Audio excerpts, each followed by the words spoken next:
Аз те попитах не случайно, защото особено откакто бушува войната в Украйна, ако кажеш, не дай си Боже, ако излезеш с позиция, която да е дори минимално против войната в Украйна, веднага биваш обвиняван в русофилство. Да.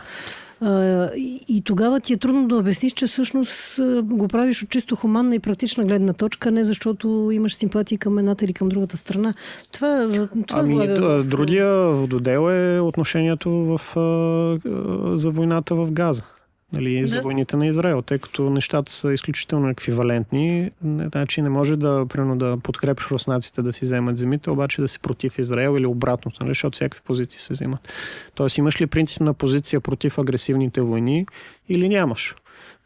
Нали, аз съм амбивалентен по тази тема, защото пак казвам, силните държави си правят нещата, които правят силните държави. Няма значение аз дали казвам, че съм против или за войната. Въпросът е какво значи за България.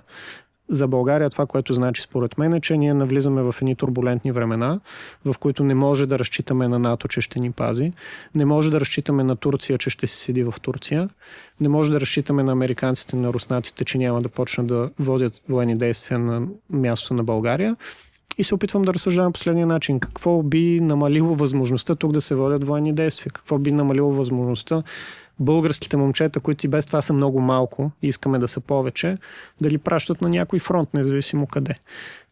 Съответно, затова и политиката, както аз я виждам отбранителната, е да се инвестира в дронове и в такива асиметрични възможности за отбрана и в стоене, в неутралитет, както Швеция е била 200 години и не е водила войни, както Швейцария е толкова и тя около 200 години, мисля, че последно по времето на Наполеон са водили военни действия.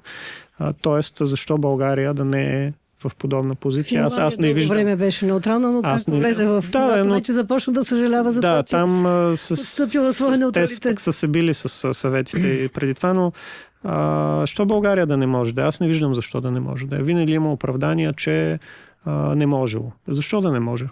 Правиш го.